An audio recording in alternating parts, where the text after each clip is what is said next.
Assalamualaikum warahmatullahi wabarakatuh.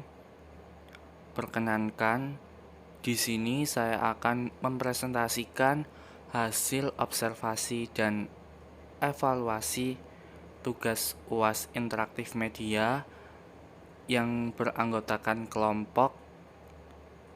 Yang pertama saya sendiri, yang kedua Muhammad Rizky Sandi, dan yang ketiga itu Nasruddin. Di mana di sini kami mengamati yang pertama kami mengamati lab komputer yang berada di lantai 2.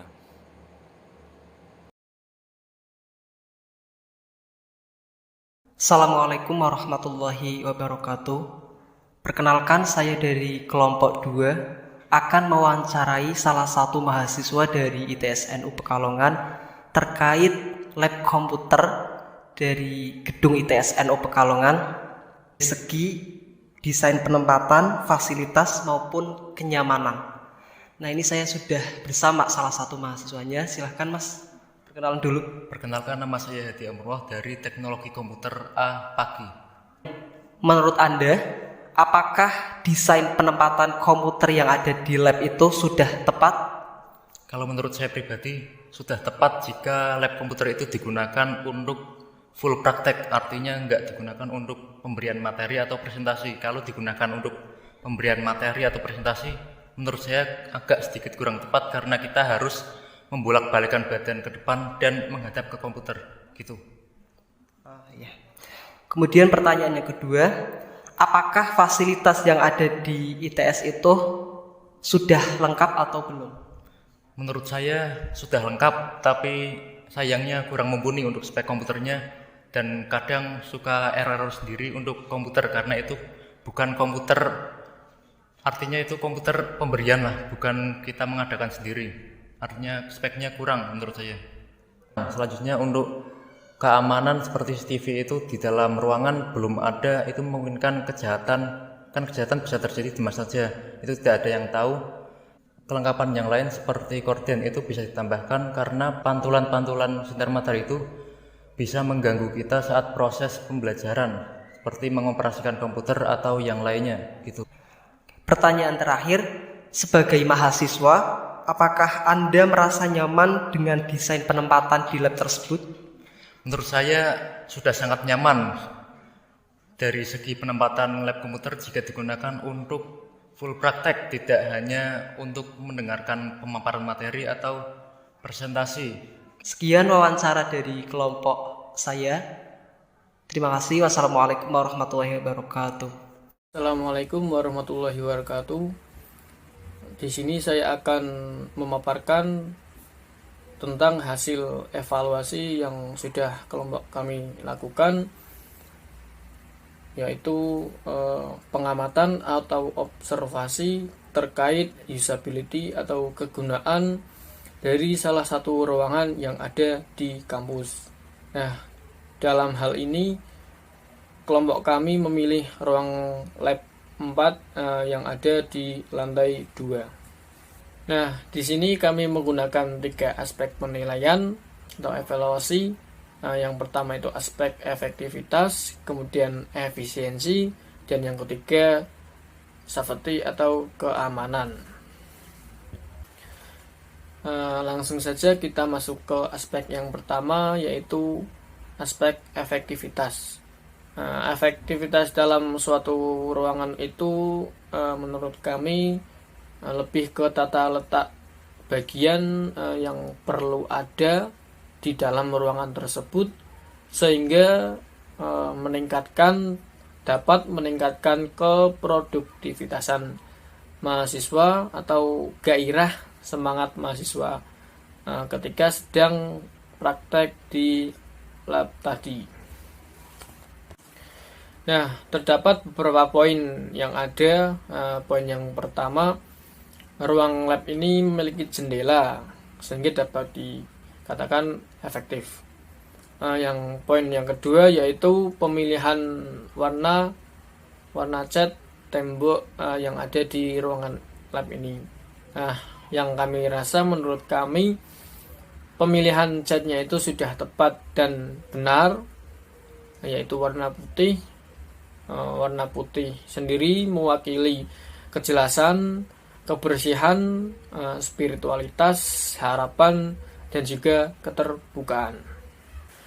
Kemudian poin yang selanjutnya yaitu sentuhan pada tata letaknya. Nah, dalam poin ini kami menyinggung atau membahas yaitu meja yang digunakan dan juga peletakannya. Nah, meja yang digunakan ini kan PC-nya yang digunakan di dalam ruang lab ini tidak memiliki CPU. Sedangkan meja yang digunakan itu tulisannya ada tempat untuk menaruh CPU. Sehingga tempat yang seharusnya ada CPU-nya tadi kosong.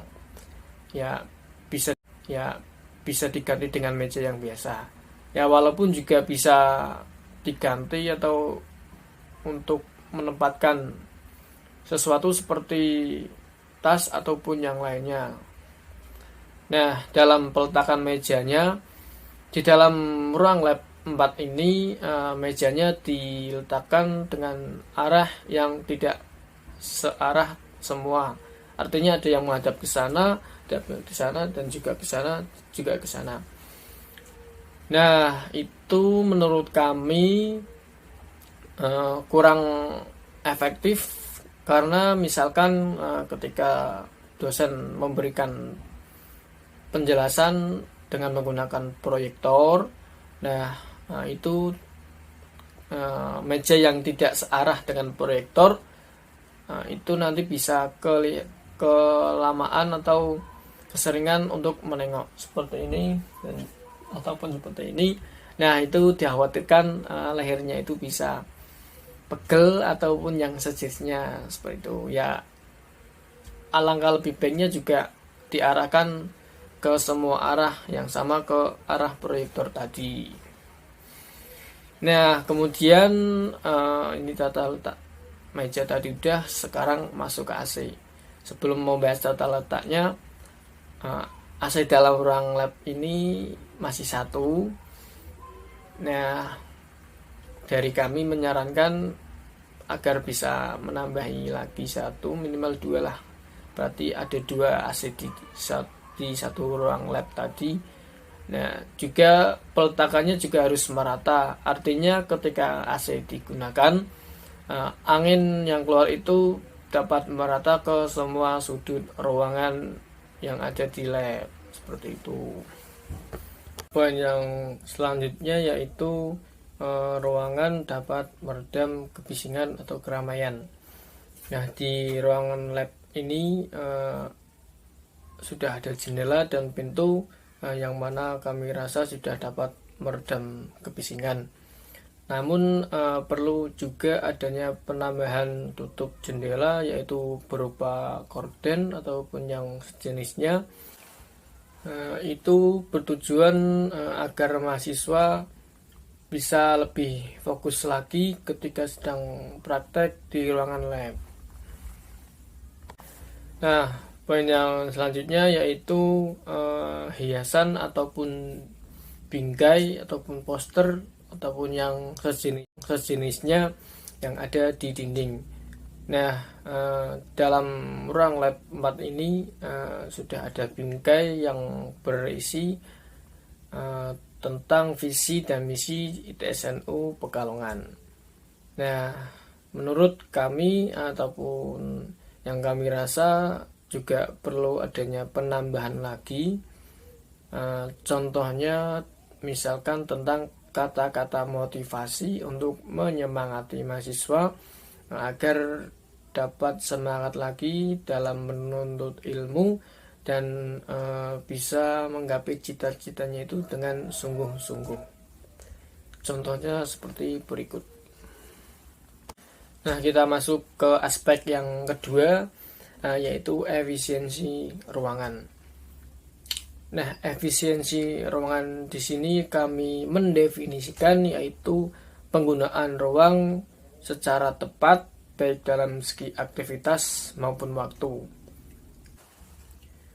Yaitu dapat digunakan merata atau semestinya Artinya apa? Artinya digunakan sesuai jadwal, digunakan untuk praktek tidak yang lain, dan juga PC yang digunakan juga memadai sesuai standar yang ada. Nah, dari poin tersebut, kami rasa ruangan lab ini sudah memenuhi kriteria tadi, yaitu efisiensi ruangan. Nah, aspek yang terakhir yaitu safety atau keamanan. Di sini juga terdapat beberapa poin. Yang pertama, pengecekan kesehatan pada setiap PC atau komputer secara rutin. Misalkan ketika ada PC yang problem atau rusak, itu alangkah lebih baiknya sesegera mungkin untuk diperbaiki.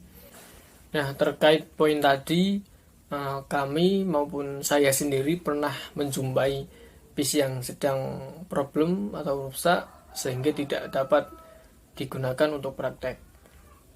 Nah, situasi tadi nggak masalah, it's okay, nggak masalah kalau terjadi pada kelas sore atau malam, karena jumlahnya sedikit sehingga bisa menggunakan PC yang lain. Namun apabila situasi tadi terjadi di kelas pagi, yaitu dikhawatirkan tidak kebagian PC yang lain karena PC-nya sudah digunakan oleh mahasiswa yang lain. Nah, lanjut pada poin yang kedua, yaitu alat APAR, yaitu alat pemadam api ringan di dalam ruangan. Nah, di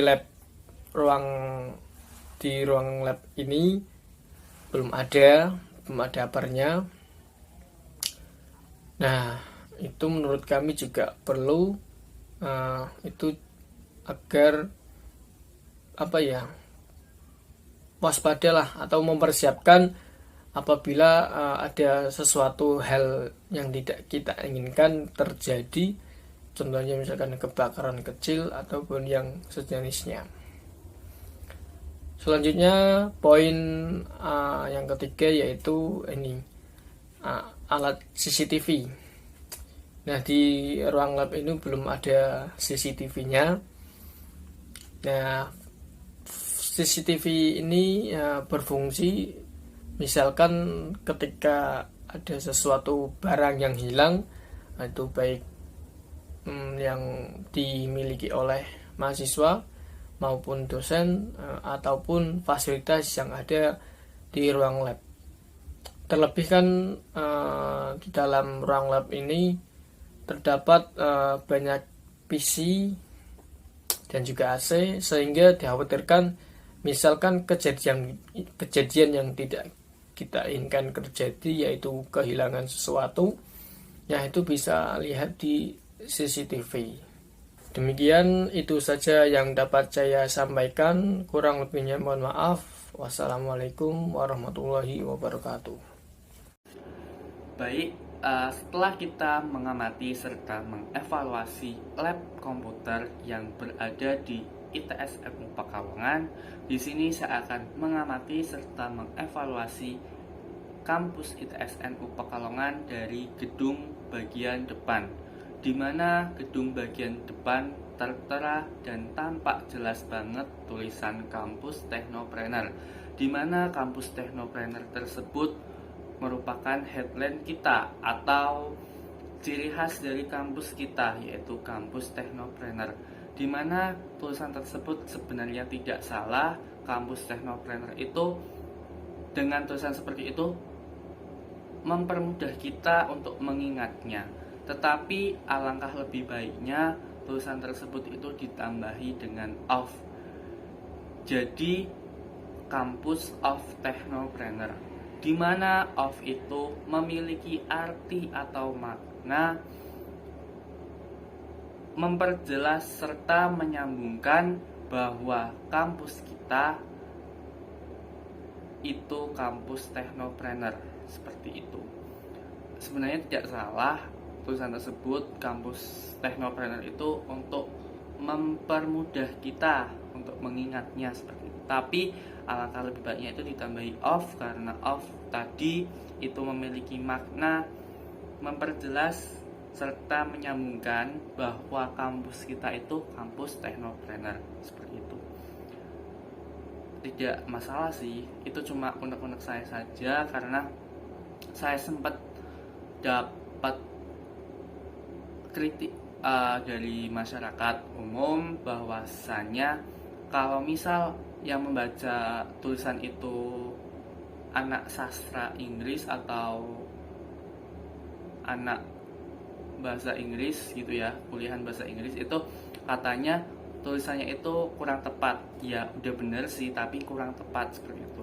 Alangkah lebih tepatnya dan lebih baiknya itu ditambahi of, karena of tadi memiliki arti menggabungkan bahwa kampus kita adalah kampus teknopreneur. Selanjutnya di sini saya akan mengamati gerbang di ITSNU Pekalongan, di mana gerbang di ITSNU Pekalongan terdapat 3 gerbang, yaitu satu gerbang yang berada di tengah, yaitu gerbang yang besar, lebar, dan satu gerbang di sebelah kanan dan satu gerbang di sebelah kiri.